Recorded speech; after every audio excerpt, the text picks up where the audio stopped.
반갑습니다. 8월 10일 성경 읽기 시작합시다.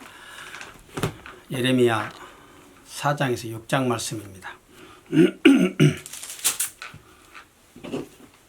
4장 말씀 1절에서 4절 말씀을 읽읍시다. 여호와께서 가라사대 이스라엘아 네가 돌아오려거든 내게로 돌아오라.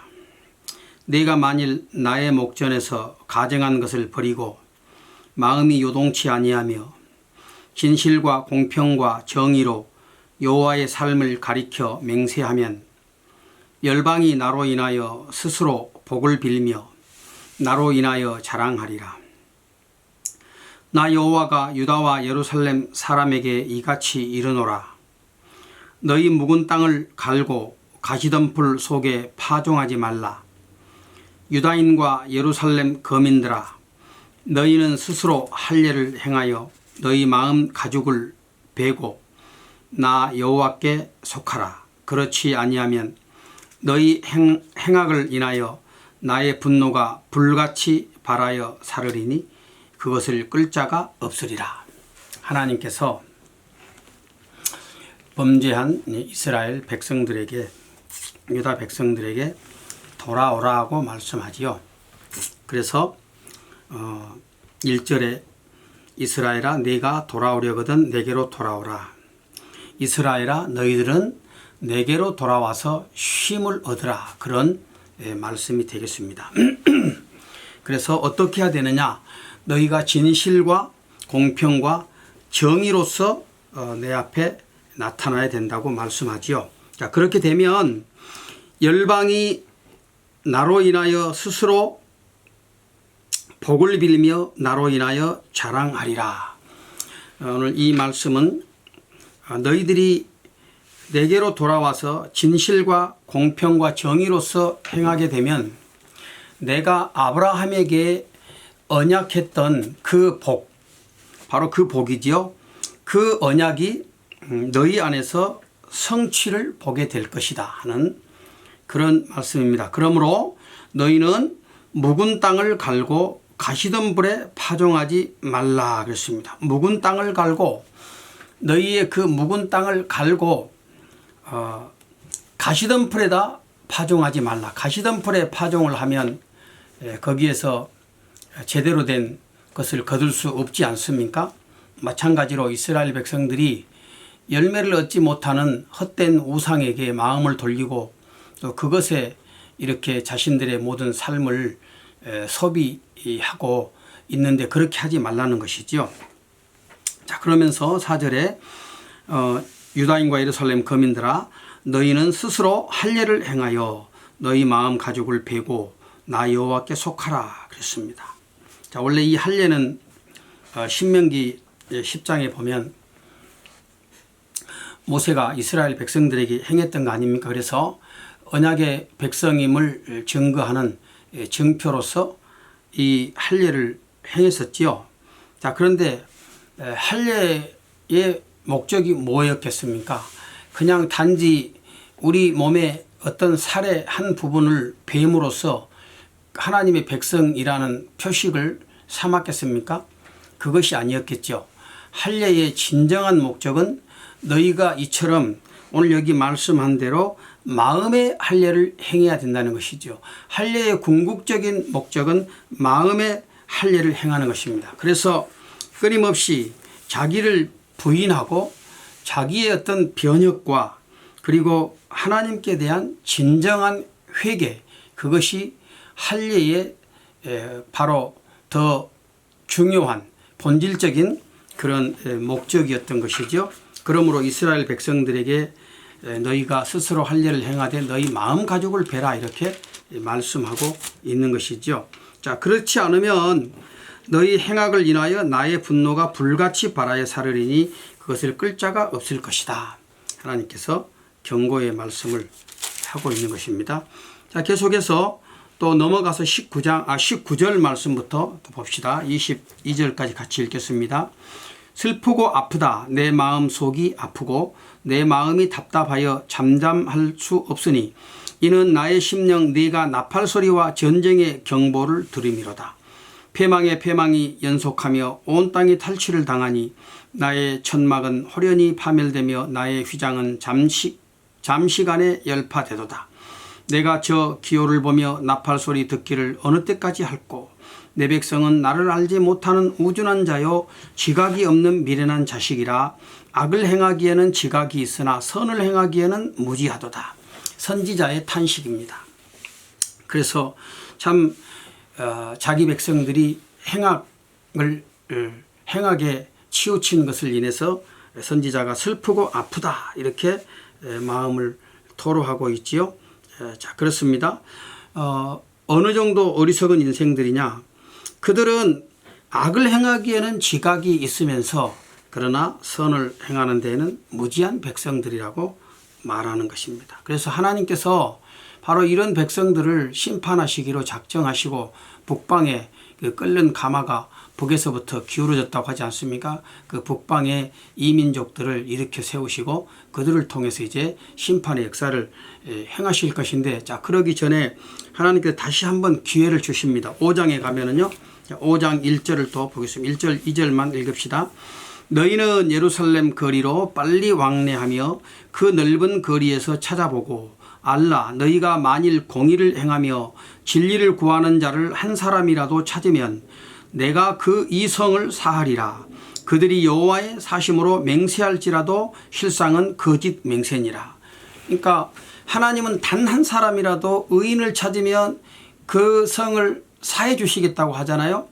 우리가 창세기에서 아브라함의 그 이야기를 잘 알고 있지 않습니까? 아브라함이 소돔성을 멸하러 온 그 하나님의 사자를 향해서 하나님 앞에서 기도하지 않습니까? 하나님, 그 성에 의인 50, 의인 40 이렇게 쭉 가서 의인 10명이 있으면 그 사람을 인해서라도 그 성을 살려야 되지 않겠습니까? 하고 간구했던 아브라함처럼 오늘 하나님께서 10명이 아니라 단 한 명만 있어도 내가 어떻게 하겠어요?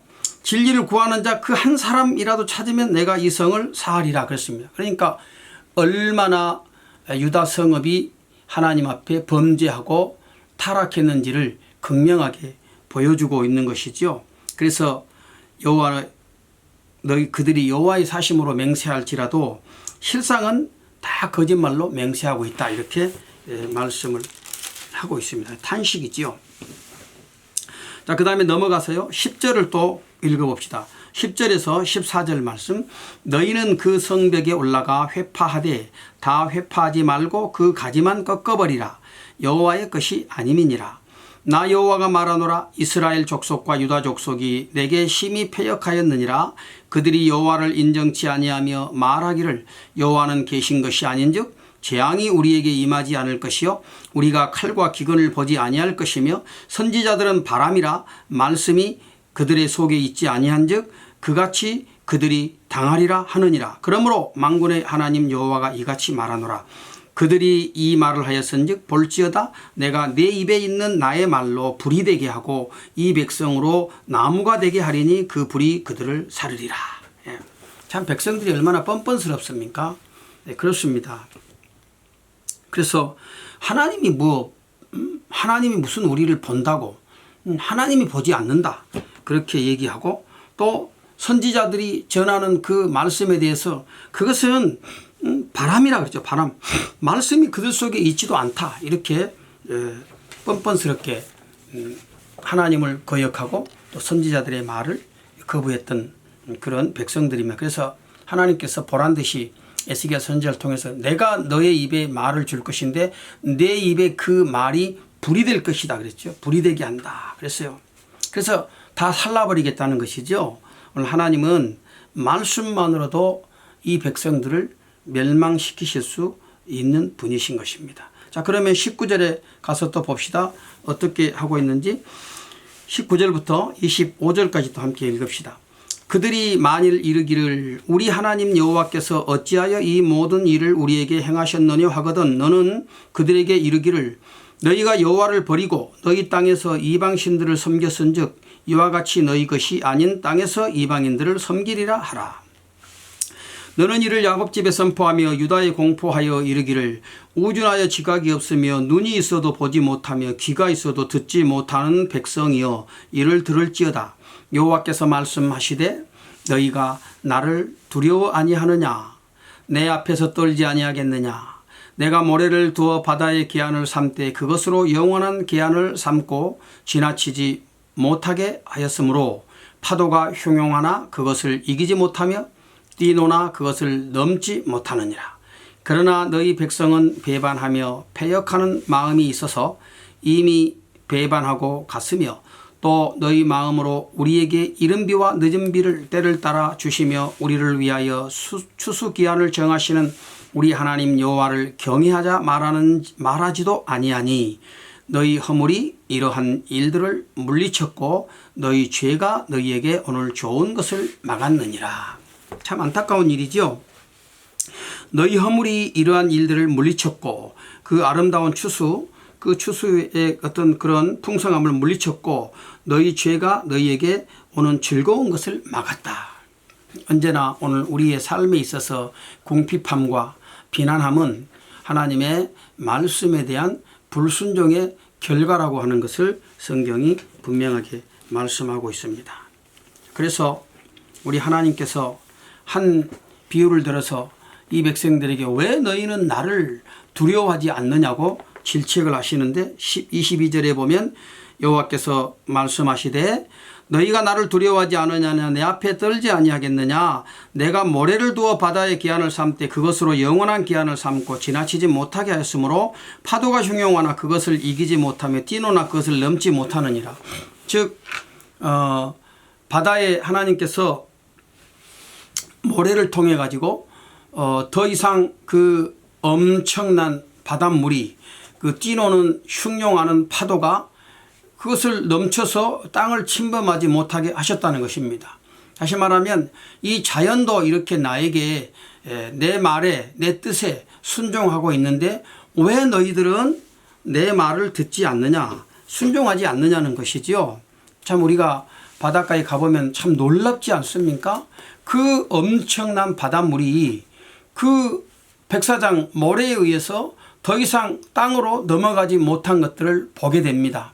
하나님께서 큰 어떤 바위들을 바다에 쭉 세워가지고 그렇게 해서 아마 그 물이 넘어오지 못하게 했다면 뭐 당연히 넘어오지 못하겠다 우리가 이렇게 생각할 수 있지만 모래가 뭡니까? 얼마나 약합니까? 물이 조금만 쓸려도 이리저리 흩어지고 쉽게 쓸려 나가는 것이 모래 아닙니까? 자, 그런데 하나님은 그 연약한 것을 통해서 바닷물이 침입하지 못하도록 이렇게 하셨단 말입니다. 그래서 이 자연도 이렇게 순종하는데 너희들이 나를 순종하지 않는다고 탄식하고 있는 하나님의 음성을 듣게 됩니다. 오늘 우리가 주님 앞에 겸비한 자들이 되어야 하겠습니다. 하나님의 말씀을 순종하는 길이 진실로 사는 길이지요.